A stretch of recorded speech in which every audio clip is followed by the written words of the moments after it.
Nel mondo in fermento dell'animazione giapponese anni 80 si possono trovare perle preziose che, come tradizione shonen nipponica vuole, hanno allietato i pomeriggi di adolescenti in pieno trambusto ormonale. Vi narrerò di bellissime donne ladre. Cari alchilliani, stiamo parlando di Cat's Eye, meglio conosciuto in Italia come Occhi di gatto. Per mia semplicità narrativa e perché io l'ho vissuto con questi nomi, utilizzeremo quindi il solito pessimo adattamento italiano, fatto dalla nostra prima rete di TV privata in Italia, che oltre a censurare pesantemente qualsiasi prodotto nipponico animato, non tollerava i nomi originali, che come vedremo poi avevano un senso ben preciso. Probabilmente in Fininvest all'epoca era intollerabile tirar fuori due spicci per approfondire le traduzioni e cercare di capire il significato autentico dei nostri cartoni, spesso comprati come prodotti ad uso e consumo dei bimbi, ma che invece erano destinati a un pubblico più grandicello. Dopo questa premessa non vi dirò che seguivo le gatte per la loro meravigliosa bellezza fisica e non sottolineerò il fatto che i loro corpi sinuosi abbiano fatto sognare più e più volte la mia mente. Fatto sta che le nostre protagoniste erano molto amate anche dal pubblico femminile. L'intreccio narrativo è molto semplice. 3 sorelle orfane di giorno gestiscono un bar, il Cat's Eye appunto, e di notte si travestono da ladre per trafugare opere d'arte disperse in giro per il mondo del padre scomparso, convinte che questo le porterà al ritrovamento del genitore, ma che, spoiler, in realtà non accadrà, sia nell'anime che nel manga di sua origine. Perché sì, cari alchilliani, ormai lo sapete, dietro un cartone giapponese c'è sempre il suo fumetto, il manga, da cui viene tratta la serie, più o meno fedele che sia. Ma il tocco di genio che Tsukasa Ojo, autore anche del mitico City Hunter, se non lo sai, ci sono 3 bellissimi video dedicati a questa meravigliosa opera e se non li hai ancora visti corri a recuperarli sul nostro canale. Dicevamo, il tocco di genio è inserire un espediente narrativo, o meglio un personaggio che farà poi storia nello sceneggiare opere successive. Il detective innamorato di una delle sorelle che contemporaneamente conduce le indagini sulle ladre abilissime e intreccerà la vita amorosa con una di esse, senza mai accorgersene.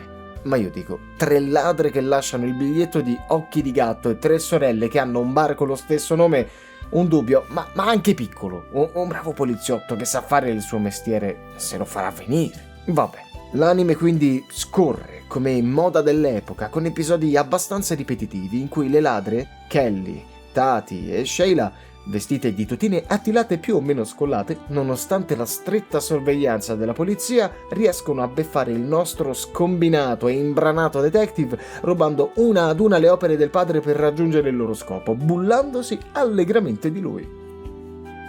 Sì, ho proprio scritto bullismo, perché in effetti si prendono gioco del malcapitato dal primo all'ultimo episodio e nonostante il sincero affetto che Sheila, la sorella di mezzo, e aggiungerei la più amata per il suo viso dalle fattezze perfette, prova per lui, arrivandone ad esserne super gelosa in diverse puntate, non esiteranno a metterlo in continua difficoltà davanti al suo capo e ai suoi colleghi.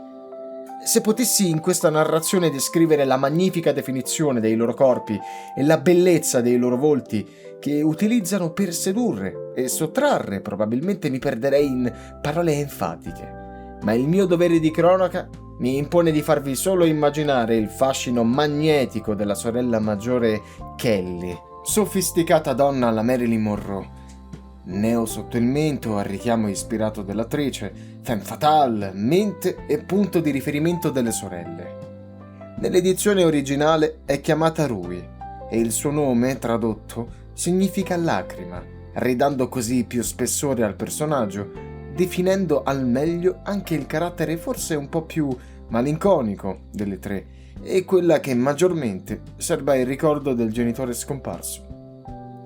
Sheila invece nella versione nipponica si chiama Hitomi, occhio. Sarà colei che alla fine porta i colpi al successo. Ha vista previsionale a 360 gradi che le permette di riuscire con un tocco di genio impulsivo di cavarsela in ogni situazione, anche la più intricata. Viso delizioso e corpo meno formoso della maggiore, ma perfetto, irresistibile. Ci ha fatto sognare di voler essere nel ruolo di Matthew, il suo fidanzato. Ai, amore nella lingua del sollevante. E Tati, la più giovane, più high-tech ma meno forte e addestrata ai combattimenti delle altre due, che cercheranno di coinvolgerla il meno possibile nei loro furti. Sbarazzina, ancora liceale, capigliatura corta e più scapestrata, ma non per questo meno sexy, con le sue conoscenze sugli accessori per i colpi e le sue abilità di pilota aiuterà le sorelle a portare a termine diversi colpi, ma anche a intrigarne altri. Parliamo di 3 donne meravigliose, coinvolgenti, attraenti e da far girare la testa a qualunque uomo. E si incazzeranno le femministe, ma era proprio questo quello che ci voleva e che ci faceva amare l'anime. Le ragazzine potevano sognare di essere abili, belle, forti, veloci e determinate come loro. Noi ometti eravamo incantati dalla loro grazia e dai costumi attillati. A tal proposito, qual è la tua gatta preferita? Scrivilo nei commenti, io sono attratto dal fascino di Kelly. Ah, quanti sogni proibiti. Torniamo seri. Carico di erotismo, a un occhio poco esperto, sembrerebbe ricercare solo la stimolazione della maschile caccia alla proliferazione, ma invece non manca di estrema simbologia e di emotività psicologica. Partendo dal furto delle opere del padre, che portano alla ricerca del proprio passato e delle proprie origini per non dimenticarlo e mantenerlo vivo nella propria memoria, dando un'identità alla loro esistenza. Attraversando il tema della loro indipendenza e libertà, che donano loro un'autodeterminazione fortissima. Temi che cominciavano a farsi sentire sempre più prepotentemente negli anni '80. Ma soprattutto la dualità apparenza e realtà. Di giorno barista e di notte ladre, classico filosofico che ci espone all'analisi della veridicità dell'essere umano, portando a pensare se il nostro istinto e i nostri sensi ci possano insegnare.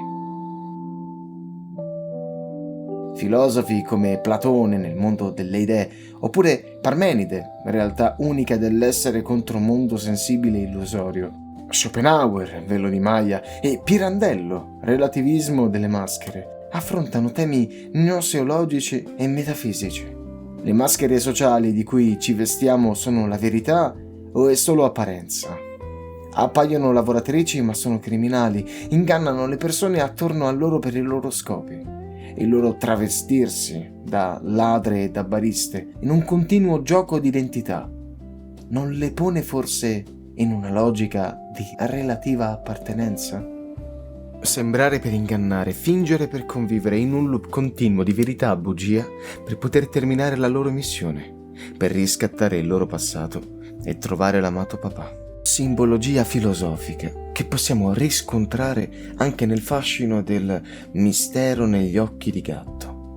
L'autore introduce questo animale per rappresentarle, perché oltre l'agilità, la destrezza e la bellezza letale che perfettamente incarnano il paragone con le nostre protagoniste, il felino ha la capacità di scrutare la notte, di vedere nelle tenebre, creando in noi quel fascino misterioso che ci lega da millenni a questi animali domestici, che poi domestici lo sono solo per comodità loro.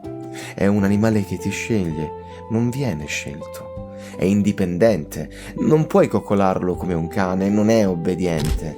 Rifugge il calore umano se non richiesto, richiamando quindi il ruolo di donne non domabili, suadenti e accondiscendenti, ma solo per il loro tornaconto personale.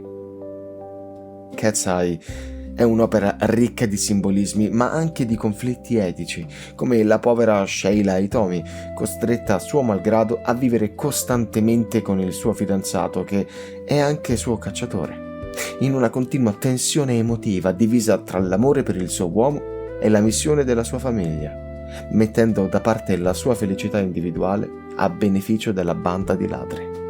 E ancor più profondamente di quanto si possa credere, l'autore, seppur in maniera divertente e scanzonata, ci mette davanti alla problematica legata alla legittimità contro la legalità. Rubare è un crimine. Farlo per recuperare opere sottratte ingiustamente È cosa buona? È corretto farsi giustizia da soli senza rispettare le regole scritte e imposte dalla società moderna che altresì ci servono per una convivenza armoniosa? Fin dal Medioevo si è posto il primo germoglio di questo problema, ma è da dopo la Prima Guerra Mondiale che viene teorizzato grazie al giurista Carl Schmitt, che evidenzia come una legge possa anche andare contro la morale comune e il normale diritto umano. Senza mescolarsi con il desiderio di vendetta sanguinolento alla Charles Bronson nel Il giustiziere della notte, che rispecchia comunque il concetto di giustizia privata per mantenere i diritti sottratti a un cittadino, l'autore ripercorre il tema nel furto, legittimandolo di fronte al pubblico per giustificare l'operato delle sorelle. Tema complesso, importante, e mi piacerebbe sapere che ne pensi nei commenti. È giusto osservare e credere nella macchina della giustizia statale o in determinati casi è corretto farsi giustizia da soli? Io lo affermo vivamente. Sono pro giustizia privata, avendo perso ogni fiducia nei tribunali italiani. Fresco, divertente, allegro, mai volgare, mai violento e poco drammatico. L'anime ci prendeva per mano e ci accompagnava nei nostri scanzonati pomeriggi davanti alla TV mentre facevi i compiti. Un prodotto godibile da tutti, per tutte le età, che, come abbiamo visto, affronta temi molto profondi, restando però sulle note della semplicità e della spensieratezza. L'opera, ricordo vecchio di 40 anni, porta avanti temi all'avanguardia come l'intraprendenza e l'autodeterminazione femminile, uscendo dal solito cliché della moglie felicemente sposata e dipendente in tutto e per tutto dal proprio uomo, riuscendo a farci capire che una donna può ritagliarsi il suo posto nella società, all'epoca in tutto e per tutto maschilista, senza però rinunciare a un poco di malizia e ad ammiccare con un tocco di sano soft erotismo, tipicamente nipponico, al gusto maschile. Essere donne indipendenti non vuol dire perdere ogni femminilità e stabilire la parità di ruolo. Io credo che in una famiglia, che sia anche patriarcale, le faccende e i problemi debbano essere condivisi e risolti insieme.